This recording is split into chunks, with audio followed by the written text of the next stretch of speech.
এই গরমে ঘরে কিংবা বাইরে রোদের তাপ ভয়াবহ আকার ধারণ করেছে। তবুও জীবনের প্রয়োজনে বাহিরে বের হতেই হয়। এতে অসহনীয় মাত্রায় ঘাম হয়। তাই অনেকের মনে প্রশ্ন জাগে, অতিরিক্ত ঘেমে যাওয়া কি খারাপ নাকি এটা স্বাভাবিক? বিশেষজ্ঞরা বলছেন, ঘাম কখনো ভালো আবার কখনো খারাপ হয়ে ওঠে। এটা নির্ভর করে শরীরের প্রক্রিয়ার উপর। তবে ঘামের মাধ্যমে শরীরের বাড়তি তাপ হারিয়ে শীতল হয়, তখন ঘাম উপকারী। তবে কারো কারো স্বাভাবিক তাপমাত্রায় বা সামান্য পরিশ্রমেও অতিরিক্ত ঘাম হতে দেখা যায়। মানসিক উত্তেজনা, রাগ, ভয়, উদ্বেগের কারণে ঘাম বেড়ে যেতে পারে। তবে প্রতি রাতে ঘুমের মধ্যে অতিরিক্ত ঘেমে যাওয়া, জ্বর ভাব, গা ম্যাজমেজ থাকলে সাবধান হওয়া উচিত।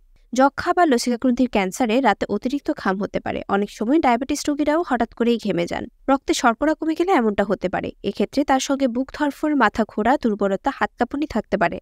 এমনটি হলে দ্রুত সহজ শর্করা যেমন চিনির শরবত খেয়ে নিলে সমস্যা মিটে যাবে। কিছু ওষুধের প্রভাবেও অনেক সময় ঘাম হয়। কফি, চা পান করার পরে কারো কারো এমনটি হতে পারে। এছাড়া অতিরিক্ত গরমে বা রোদে বেশি ঘেমে গেলে মাথা ঘুরে, শরীর দুর্বল লাগে, ঝিমঝিম করে।